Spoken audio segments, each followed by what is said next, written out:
I'm Jordan Adams. I am the founder and owner of Zilla Mills Meal Prep, the best meal prep company in Kentucky and going on the eastern part of the United States. I am a classic physique competitor, currently in prep for a show in April. I've been competitive bodybuilding since 2012, give or take. Started off in men's physique and then gradually progress on up to classic. Obviously, being the owner of a meal prep company has helped with that tremendously. But yeah, beyond bodybuilding and work, I'm a family man. I'm married, been married for 3 years. We have 2 dogs and 3 cats, which for some ungodly reason we have a petting zoo in our home. That's my wife's project. She deals with all that. But yeah, born and raised in a small town here in Kentucky, here in Somerset. Moved away for college for a little bit, but whenever we formed the business and needed a home base, we planted it right back here, right where I grew up. And yeah, life's going good from there. Bodybuilding is one of those things where you have to like go all in on it, kind of, it's like you have to get pretty much every aspect of your daily routine down to a science. And that's the kind of thing that I'm really interested in for different reasons other than bodybuilding, but just to, on my sleeping and on my workout routine and on my diet and stuff like that, not as nearly as much as a bodybuilder does on that end of things, but just trying to figure out what works best for me. And yeah, that's really cool. Just getting to talk to people who do that for, a competitive reason is really cool. When did you get into bodybuilding? Like not necessarily when did you start doing it, but like, when did you say this is kind of interesting? I was always an athlete growing up. I played basketball basically from kindergarten all the way through high school. I could not pursue it past that. I'm 6'1" and white. So that eliminates any possibility unless you're just an absolute sharpshooter, which I was not. That eliminated any progress in that field. So for about whenever I graduated high school, went into college, I kind of just quit everything athletically. Just focusing on getting a degree, earning some money, and so on and so forth. And I was actually working at a movie theater here with my cousins at the time. And we were in the office one night, and my cousin looked at me and she poked me in the belly. She said, "Huh, you're getting a little gut on you, aren't you, Jordan?" And I was like, "Huh, well, okay, sure." Didn't realize it, it just kind of snuck up on me. And ironically, she was actually getting into training herself. She wanted to lose weight and whatnot. They had a little home gym set up in their basement. So I would go with them before work and we'd work out in their basement. And then a local gym opened up here in Somerset. And first day I went down and joined it. I got addicted to seeing progress really quick. I responded very quickly at first, even though I had no clue what I was doing. It was just a matter of just getting in and doing something. Funny story about how I got into it on the competitive side. I was dating a girl at the time, and mind you, this was 11 years ago, and she ended up not finding interest in me anymore, finding interest in other people. And one of those people she was finding interest in was a rather big guy. He looked a lot better than me at the time. And I was like, well, that's never going to happen again. So that little chip got placed right there on my shoulder, and right. From there forward, it was like, yeah, we're going to make sure that that situation never, ever, ever, ever happens again. So I just really went full force in on that with that mindset. And it was a disaster of a psychotic break, to be honest with you. Eventually, that subsided, and I just enjoyed the sport. And like you said earlier, just figuring out what works for you, finding out your nutritional impact, what works for you supplementally, what works for you in training, and just going through different programs and so on to see what you enjoy, and B, what's giving you progress. Because you got to have those two things synchronized. Because if you're seeing progress, but you're really just like every workout just fucking sucks, then you're like, especially if someone newer, you're not going to stick to it. So you got to find that enjoyability as well as seeing progress. So luckily I found that, and we've progressed to this so far. Gotcha. And when you first started to work out and stuff like that, was that the first time that you've ever went into that kind of environment before, lifted weights and did things like that? Ironically, I hated lifting weights whenever I was in school. We had to weight train for conditioning. for basketball. And I despised it with a passion. Like I hated being sore. I like, this is so counterintuitive to what we're trying to do. This will not make me put that ball in that hole any better. I would rather go out and run sprints than to do weight training. And I actually took a weightlifting class in high school. They offered that back then, and it was just a free period. I would go in, and whenever the teacher would look, I'd act like I'm doing something. The rest of the time, I'd just be hanging out with my friends and stuff. So to answer your question, yeah, that was essentially the first time I've been in that type of environment of, a collective group of people in one place just trying to get better at this particular craft. And I was like, wow, this is pretty neat. All these people that are just like completely different goals, from males to females, powerlifters, bodybuilders, people who just want to lose 15 pounds. It was just like everybody's here for one goal, and that's just be a better version of themselves. And that was awesome. It's so bizarre how we can kind of like go in the first time and it feels so uncomfortable, and it's like everybody is looking at us and we feel like people are judging us, and in reality it's completely the opposite. Most people are so like zoned in on what they're doing and don't even notice people right beside them half the time. And did you ever have any of those feelings when you first went in of like, I feel a little out of place or awkward or something like that? Fortunately, whenever I first got started in the actual gym, so was everybody else. There was a couple of guys in there who had been at it a while, but they weren't like bodybuilder type. They were just, hey, I'm a big guy and I can lift some heavy weights, kind of like a strongman type build, but just kind of an average everyday Joe type guy, and they'd pick fun every once in a while. It was never in any type of malicious intent, but I kind of had that thing going on back here. Like I remember to this day, I hated train legs, as everybody does whenever they first get started, because legs hurt, they suck, and it hurts for days. And I really didn't enjoy hurting because I actually had to function in everyday society. So I skipped train legs a lot. And as my upper body progressed, and this one big guy at the gym, I never will forget, I was over there just doing leg press, very light. And he walked by and he said, I didn't know they had chicken legs for sale at Walmart today. And I'm like, well, okay, just keep that back there, because one of those, that's never going to happen again type things, Right. And from like literally from that day forward, it's been like legs 2 days a week from then forward. But yeah, we the home gym back then, it was pretty lax and pretty chill as far as like everybody was getting started back then in that gym. Gotcha. So you're somebody who's kind of motivated by like, let me prove this person wrong kind of thing. Unfortunately, yeah. It's a blessing and a curse. It's been very good as far as bodybuilding and business goes, but there's that little switch you have to kind of turn it off in literally every other aspect of life. But as far as in those two realms, it seems to be working. It may take a while, and most of the time it does, especially in the business part, it does take a long while. But I've not been wrong yet. It's just a matter of time. How did you make that transition into the nutrition and diet side of things? So we're going to fast forward a little bit here. 2014 to 16. That was whenever I was doing like 3 to 5 shows a year during those years. And I was also, I never had a coach for anything. I was coaching myself. So therefore I had to learn everything. And I was just so infatuated and interested in the sport that I lived it 24 hours a day, 7 days a week.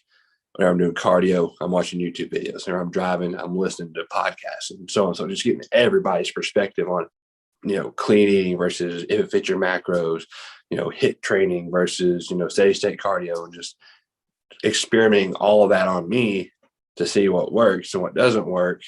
And doing that, in off season and prep, to the point that I learned enough applications that I quit my job and just started coaching and full-time personal training. I started doing that May of 2017, and it blew up rather quickly, especially locally. I lived in Columbia, Kentucky at the time, where Lindsey Wilson College is at. And I had probably between 20 to 30 in-person clients and between 60 to 80 online clients. It was just like within a matter of 2 months, it just blew up.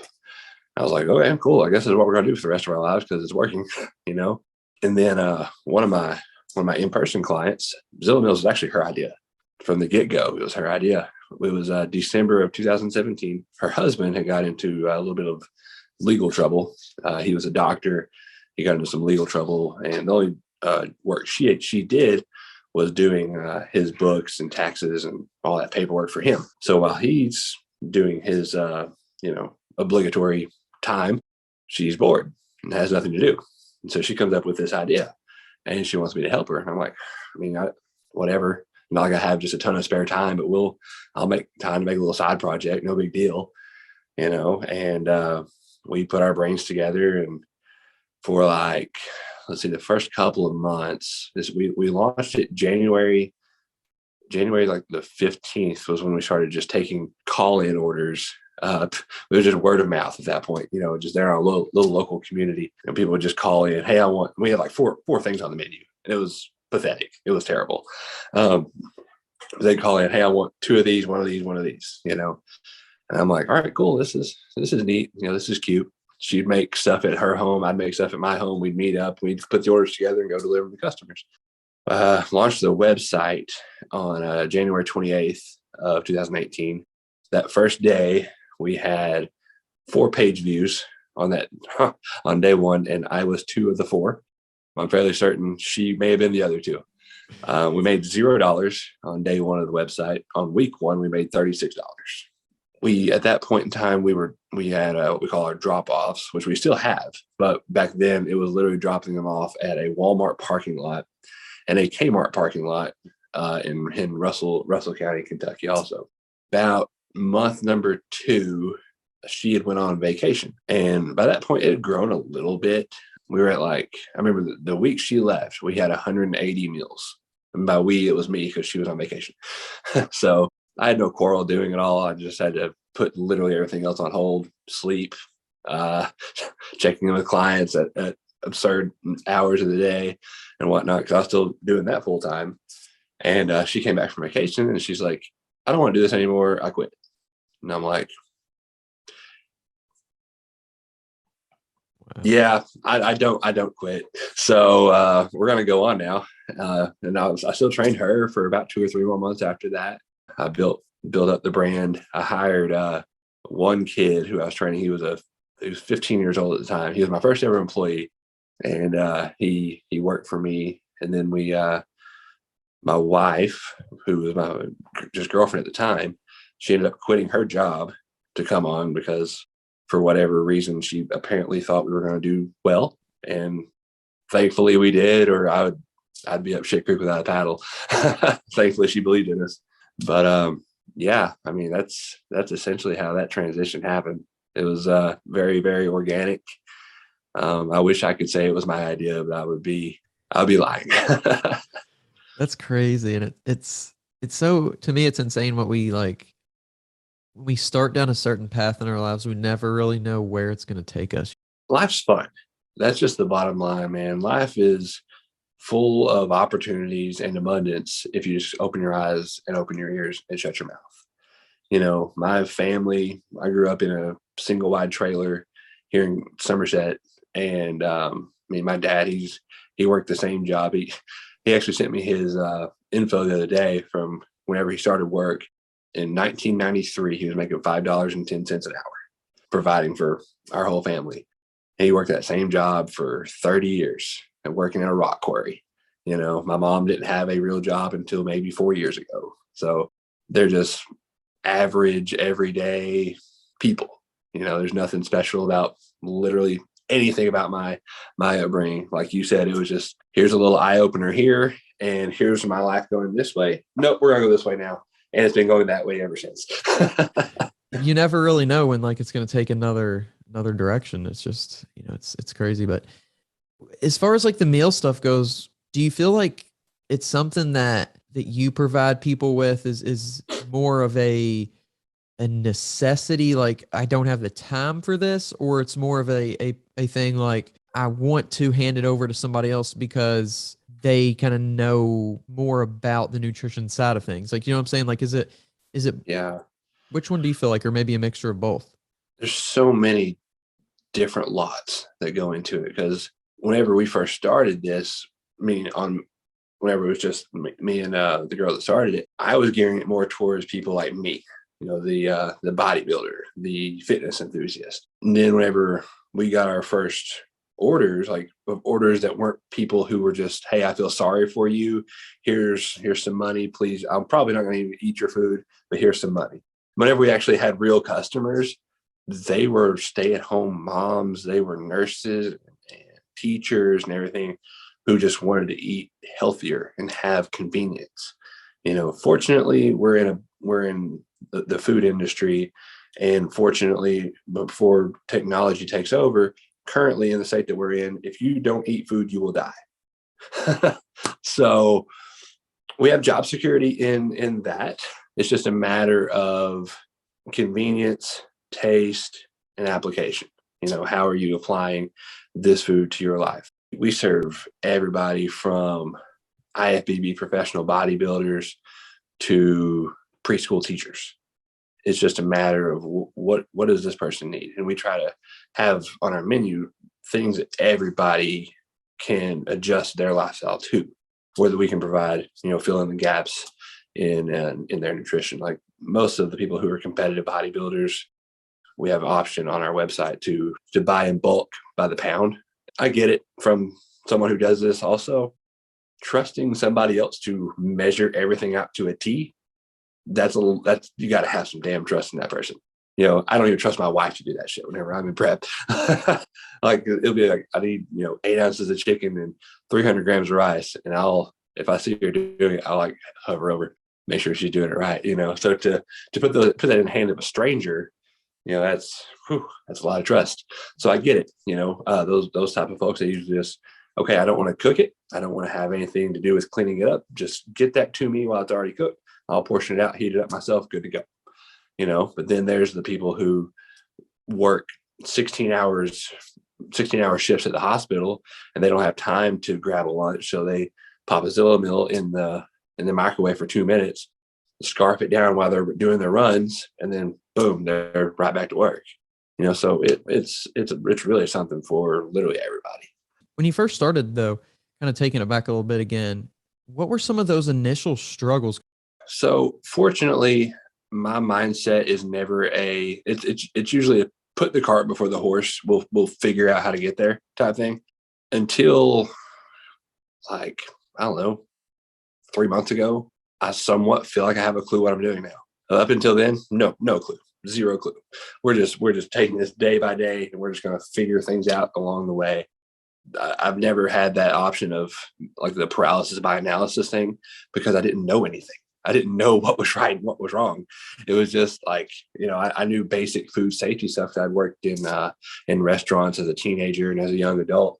So I knew basic stuff. I knew how, what temperature things needed to be. I knew how to make stuff taste good because I've been cooking it for myself for so long. But as far as packaging and distributing and all that, like looking back on that, because oh my God, Facebook has all those memories stored on some cloud somewhere, and they'll pop up from time to time.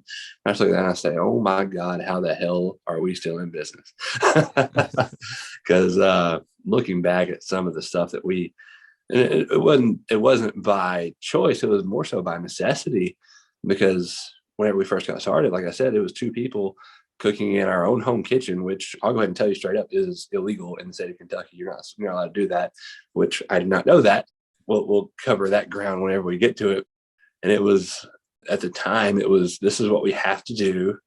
This is just a side project. Mind you, this wasn't meant to be my life.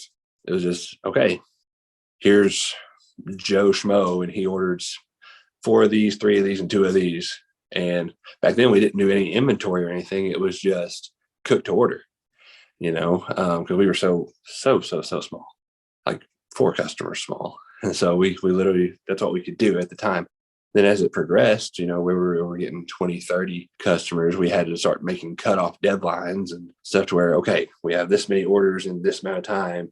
Now I have to cook all of this, portion it out into all these meals. Mainly going through, once we opened up the website, things got easier and harder at the same time. It was easier because we no longer had to pen and paper everyone's order, but it was harder because then we had to figure out, as the business grew and we didn't know what we were doing, and we had to go through, okay, we have 18 of this meal and 20 of this meal and 13 of this meal, and then figuring out how much food we actually had to buy and not make 30 trips to the grocery store, because we didn't have any food vendors at the time. We were buying everything from local grocers. That was a task, having to sit there at the dinner table and tally up, okay, so we're going to need 57 pounds of chicken and 32 pounds of steak. And then that's mathematically having to go through your brain and being like, if I buy that, what's the percentage of shrinkage on that, to where what's my yield going to be and all of that.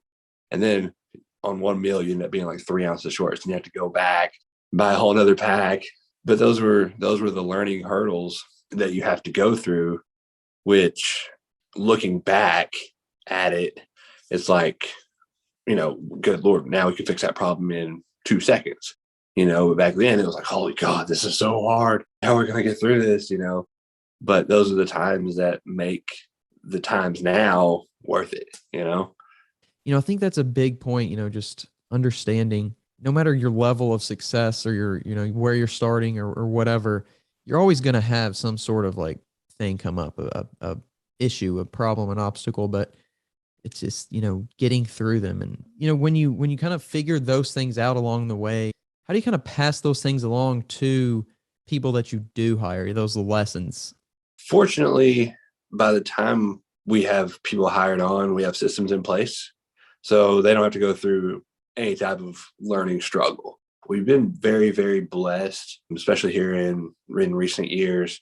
And we've always had some tier level of chain of command, if you will, where we've always had some sort of senior member on the staff.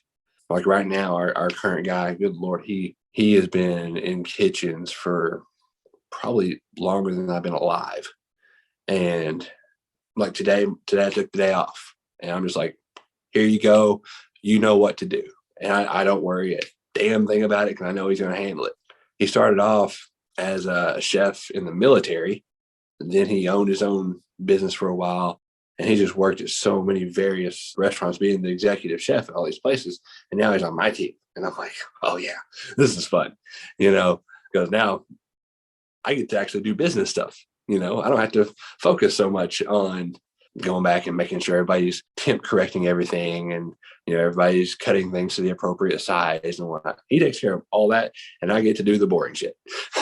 I get to do those problems now, which is the way it should be. As a business owner, most of the time, whenever you get to a certain point, you're more hands off and actually focusing on growing the business. And then right. Therein lies those more, I'm not gonna say advanced, but different problems, like in relation to what we just discussed. The measuring of meat back then. Well, now it's looking at a Excel spreadsheet of a P&L sheet and being like, okay, how much money can we allocate over here to advertising? And if we, take this meal off the menu, how much money is going to go down? And then you got to think about all your employees and their kids and whatnot. It's just like, well, the burden weighs a little bit heavier now, but we'll be okay. It's not really the whole theme of this podcast per se, but like, I think it kind of goes back to it, the development of a person. Yeah. And just being able to, if you have the opportunity to work in a small business, to small to medium sized business, I think there's such an advantage to learning a lot about yourself, because you can't be like, okay, if I don't fix this issue, somebody else will handle it kind of down the line, or, we'll have the HR team work on it, or we'll have this team work on it, because a lot of times you're so many of the teams, you are a lot of times the captain of every team, and sometimes even, the whole team. So, and it can be the same way kind of getting in the gym can build confidence, like making those decisions within a business can a lot of times build confidence as well. And okay, I can kind of figure out what I'm doing, and bringing on employees. I'm sure that was kind of a scary, responsibility, to having that responsibility to say, okay, these people are relying on the decisions I make.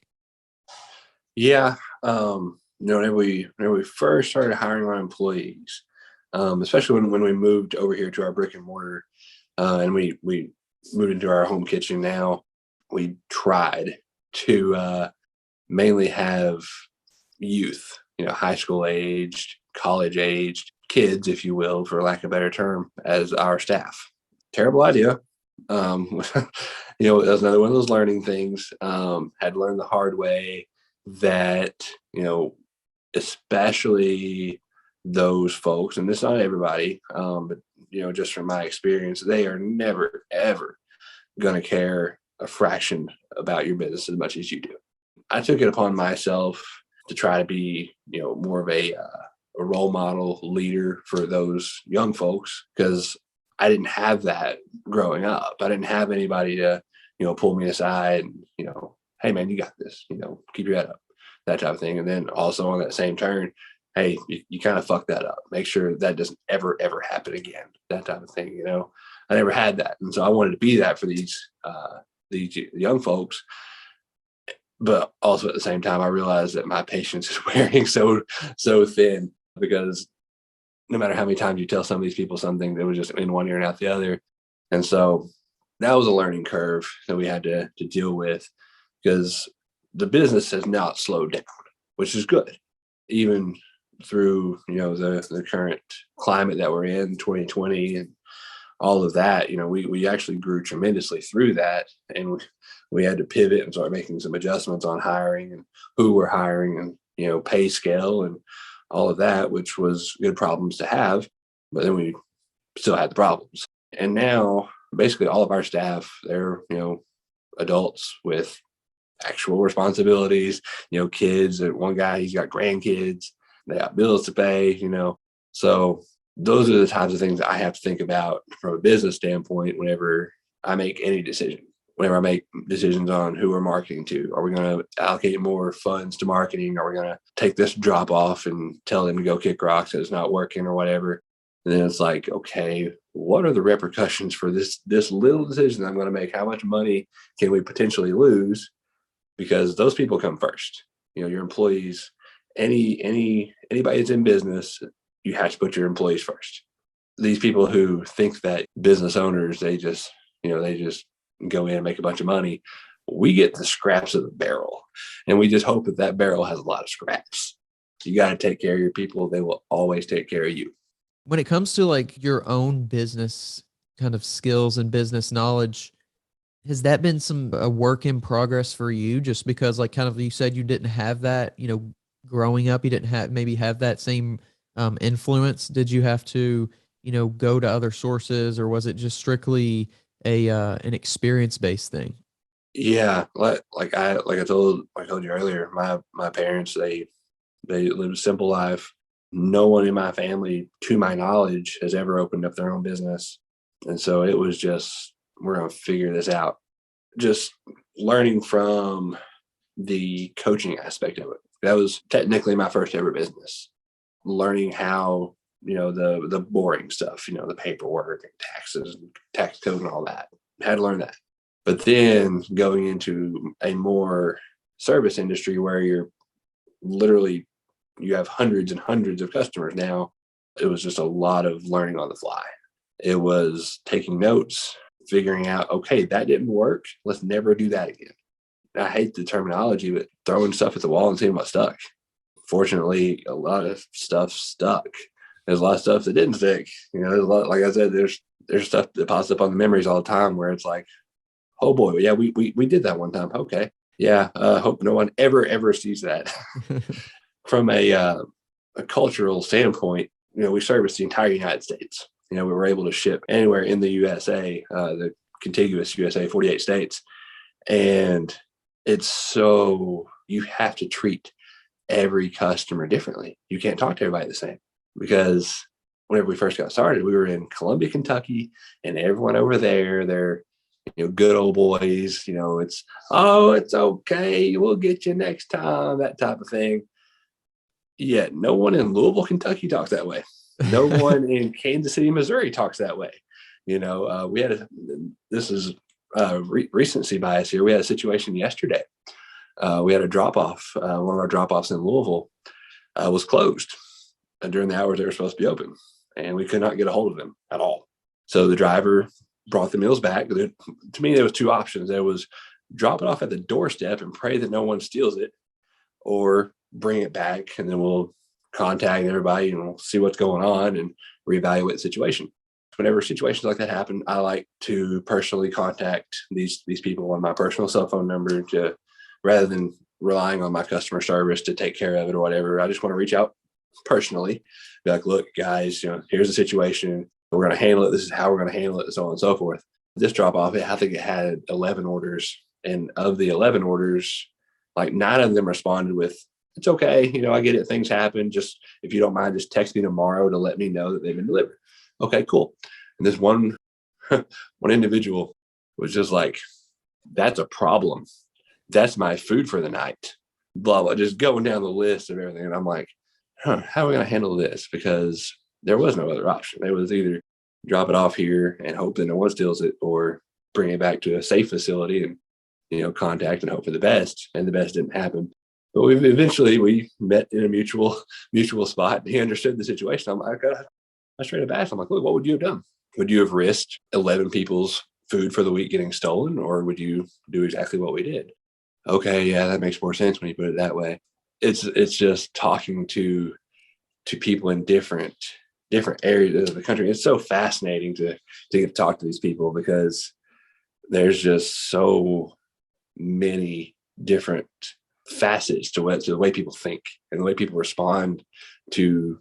Literally, I can tell you one thing, tell my wife something, the exact same thing, and y'all process that differently and respond to it differently. And it's a beautiful thing, because that's how we grow as humans. We learn from each other. But at the same time, it's like, from a business standpoint, it's like, all right, let's buckle up and let's do this. It's gonna be a bumpy ride, but let's do it. There's always going to be that one person that's like, okay, I wasn't satisfied, and that's a tough thing as a small business, because you kind of take it personally on a level. You do. As time progresses, you understand that not everybody's going to be your customer. There's 355 million people in the United States, and I don't think even Amazon has the capacity to serve 355 million people every single day. Not everybody is meant to enjoy the same things. Not everybody's is meant to like the same things. Our customer base, fortunately, a majority of them, they're my type of people. They're the understandable, things happen, life happens. If the driver for FedEx is driving down 75 and there's a 10-car pileup and 2 people have died in this pileup and he's stuck in traffic for 4 hours, most of the people are going to understand, hey, that's not your fault. That's not FedEx's fault. That's no one's fault. It's just a situation we got to handle. But there's always going to be that one person. Well, why didn't you make sure it was delivered? Well, because this is a system that we have. This is a system that's in place. This is a system that's been proven to work. And this very, very, very small percentage didn't work. And you just happen to be the beneficiary of it. And I'm very sorry. Right. Yeah. So as you continue to grow, and it seems like there's, it's an exciting time for the business right now. And what do you see the future kind of looking like? Well, let's see, next year will be starting year 4 in business, and been in this long enough to see the trends of when is business going to be heavy, when is going to be the slow time, when's the planning time, that type of thing. And quarter 4, October through December, that's the planning time. That's the slow down. But you better be ready come January 1, because those floodgates are going to open. Like right now, we're able to service the entire United States. We ship nationwide, and we provide a pretty decent service on that. Within Kentucky, Tennessee, Ohio, Indiana, parts of Illinois, parts of Virginia, and the Carolinas, we can ship with FedEx ground, and it gets there in 1 business day. Everywhere else on the East Coast, we can ship ground, and it gets there in 2 days. We actually have a box and liner system that I don't think anybody else has, to my knowledge. Don't quote me on that. That will allow for 48-hour transit versus a 24-hour transit, because the food has to stay under 40 degrees Fahrenheit during the transit time. And we have our packaging is actually allowed for 48 hours So that benefits the customer in that they're not paying as much for shipping, because you get an express package versus a ground package, the rates are going to be significantly different. So moving forward with that, I wanted to develop, work with our partners, develop a system to where we can potentially do like a 3-day ground transit, where it stays under 40 degrees for 3 days. I know that's a long stretch. We can do it for 2. Show the guy we can figure out a way to do it for 3. Before this year and the situation with the economic climate that we're in, our plan was to open up another storefront and also to build a new facility as well. Because the facility we have, it was able to house us for the time that we bought it in 2019. It was good for us then, and we have outgrown it. It's to the point where we're going to start knocking down some walls. And I have in my brain and on a schematic exactly what I want, but it's just a matter of affording it right now. With the way literally everything has went up, we put some renovations on the building, and the guy that did it, he said, "Look, if you'd have done this in 2020, this would have cost you a little over $3,000. It costs a little over $11,000 this year to do it, because of the price of lumber going up and labor shortages and whatnot." And it was just like, oh my God. So we put that on the back burner to when things in our climate get a little more business friendly. But that's where we're going to go. Because right now what we did, we just basically renovated a diner. It was a decent sized kitchen in the back, and the rest of the store was a diner. And we just renovated it to basically a small warehouse, a cooled plating room, and then we expanded the kitchen.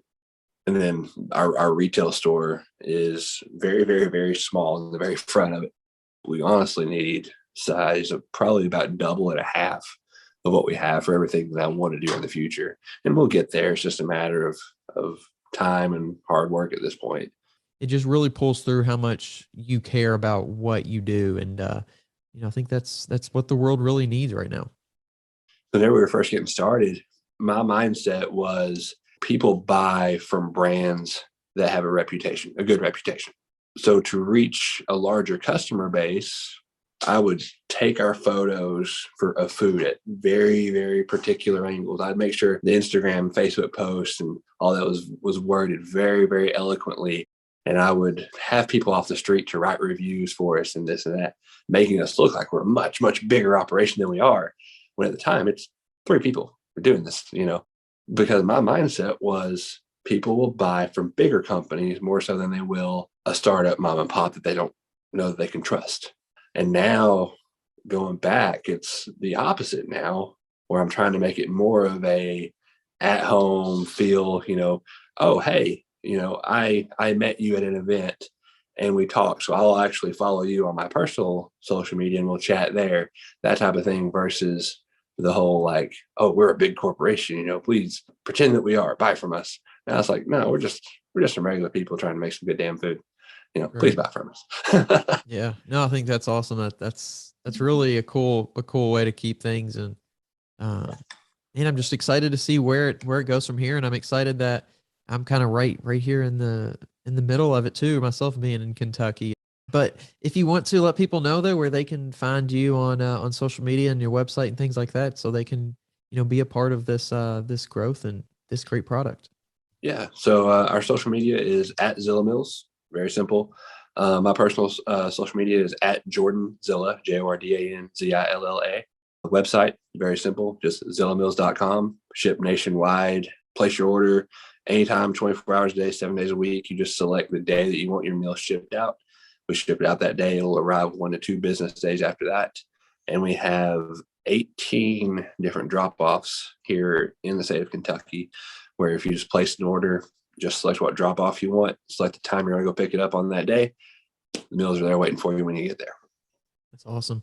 It was really good to get to talk to you and hear about kind of the operation and how things started and where they're at now and where they're going. And yeah, like I said, I'm really excited to kind of to witness that and to try to, kind of be a part of it. It's really cool. So thanks for coming on the podcast, sharing some time tonight. And helping people out. It's really what it's about. What you're doing is helping people out. And hopefully what I'm doing is helping somebody out there. And if we can kind of keep that up, we can make this world a better place. Absolutely, man. I really appreciate you having me on and allow me the time to speak.